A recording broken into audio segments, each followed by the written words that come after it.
Hello everyone, my name is Wayne Irving and welcome back to Wayne's Homestead. Beef jerky is not only delicious, but it's also a form of preservation. In this video I'm going to show you how I make my beef jerky.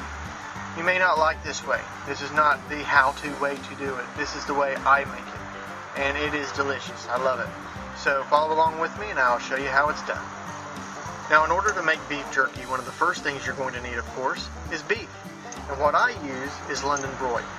And I take the London broil and I slice it into very thin slices, just like that.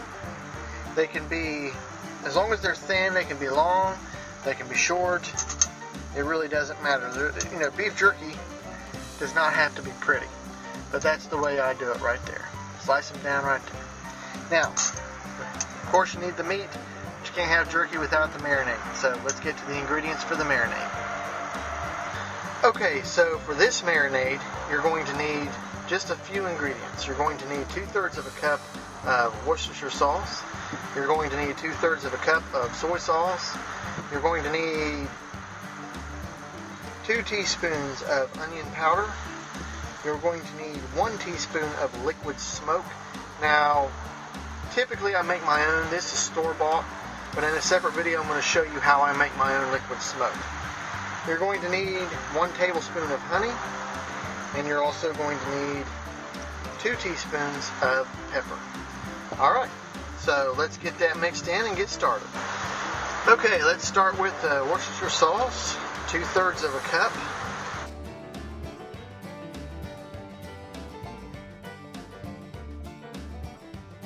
You can use just about any container you want, as long as it's kind of slender. You don't want a big container because you want all the meat to be covered by the marinade.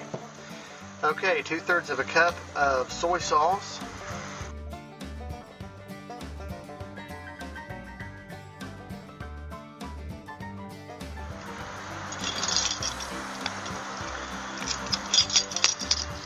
One tablespoon of honey. I had to buy my honey from the store because I'm allergic to bees, but I would love to be able to buy some fresh beehive honey for sure. But if you have raw honey or if you have fresh honey, I would definitely use it. So 1 tablespoon. The wind is just killing me today.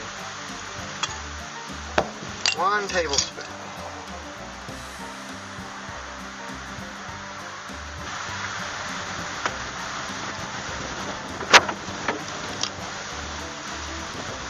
Two teaspoons of black pepper.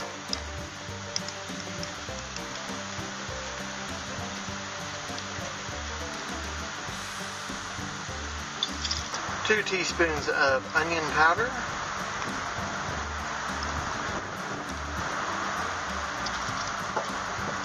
And for the grand finale, 1 teaspoon of liquid smoke.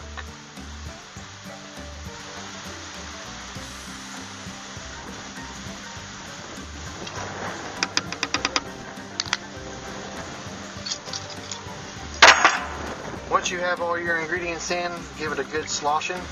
You can stir it if you wanted to. I usually just slosh it around, get it all mixed up.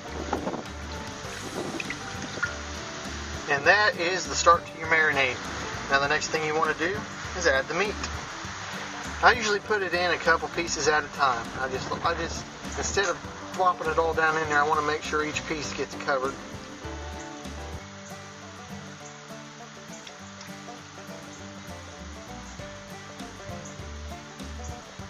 Okay, take your floured container that you have your meat and marinade in and stash it in the refrigerator for 3 to 6 hours. What do you mean you don't have a floured container? Well, get one. What are you, a communist? Jeez.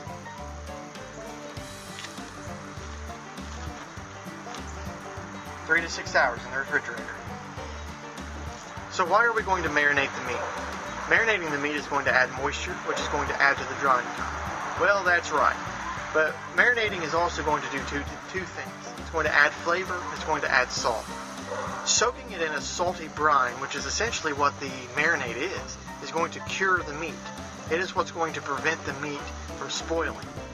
Dehydrating alone, I just don't trust that. So I want to cure it, then dehydrate it. And that's why I marinate.